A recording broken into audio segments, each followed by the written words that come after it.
We want to talk a little bit more, though, about President Biden's $6 trillion budget proposal. I want to bring in former Trump OM Director Russell Vought. He wrote all four, I should say, of President Trump's budget proposals. Probably has some strong opinions about what we're seeing here today. Former U.S. Congresswoman and NBC News contributor Donna Edwards is with us as well. Russ, I'll start with you. I'll let you critique it from the outset. Tell us your view, and then we'll come back at it. Yeah, I think my main reaction is that this is the budget that you wrote in the campaign trail. This is the budget that you write for the Democratic Twitter base. This is not the budget that you write when you're governing and you're in the face of inflation and your most senior graybeards economically in the Democratic Party are saying we have to stop spending this types of stimulus money. We've got to start getting a handle on the reality of increased inflation. This budget makes no nod to that whatsoever. It's also incomplete. It lacks many of the proposals that he, in fact, ran on in the campaign from the standpoint of public option and student loan forgiveness. So it is an unaffordable budget from what we know. And it lacks many of the spending programs that would make it even less affordable over the next several years. Whereas we were trying to balance the budget in 15 years, this merely attempts to pay for its new spending with 15 years of $3 trillion of new taxes. So it's not something that the American family is going to be able to absorb, and I think it's going to have a hard time on Capitol Hill. Donna, respond to that, but also I'm curious, is this an anchoring technique in terms of a larger negotiation?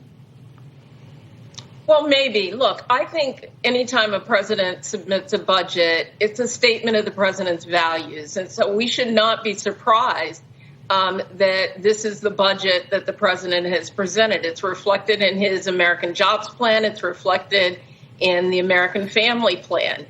Joe Biden is committed to do, as he said on the campaign trail, look out for the little guy. And that means that higher income earners are going to foot a lot of the bill for both the new spending, but also over the decade in terms of their corporate tax rates, capital gains taxes, and unrealized income. So I'm not surprised at all by what this budget might show, because I think it reflects the Joe Biden that we know, the one that he, promised. But Donna, does it reflect does it even reflect the Democratic Party at this point? I think that's the question. Look, is it something that is on its face could be approved, even by Democrats? Let's not separate Democrats from Joe Biden. Joe Biden is the Democratic Party. The members of Congress, Democratic members, largely support the agenda that the president has put forward. And look, do I think that this budget is going to go through some tweaks and alterations in the House, but most likely in the Senate? Absolutely.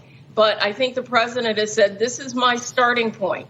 And so let's go from there. And I don't think it's a really big surprise. He said he wants the people at the highest income level to begin to pay their fair share and to level out the tax code so that the little guy doesn't have to foot so much of a percentage of their income as a bill. And I don't think he should be concerned about deficits, frankly. We got to dig ourselves out of this hole, and he has a projection to do that.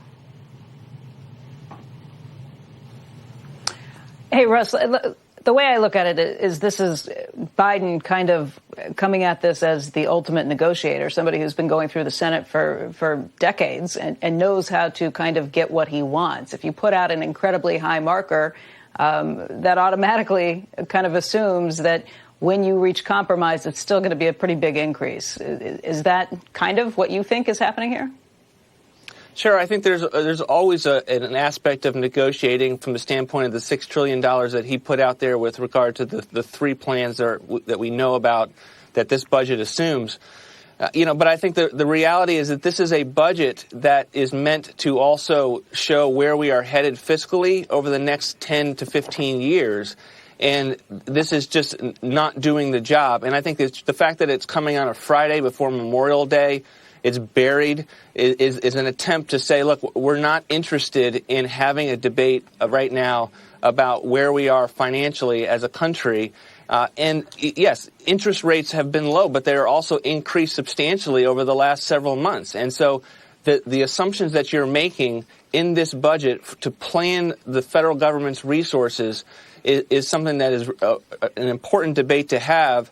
And, you know, it's not just a negotiating standpoint, and this is just flat out irresponsible. Of interest rates. Speak to this issue. You just said you don't really care about the debt, and I'm a little surprised by that because I consider you a relative centrist Democrat who I think everybody at some level should think about debt and deficits. It's possible to just write them off completely. No?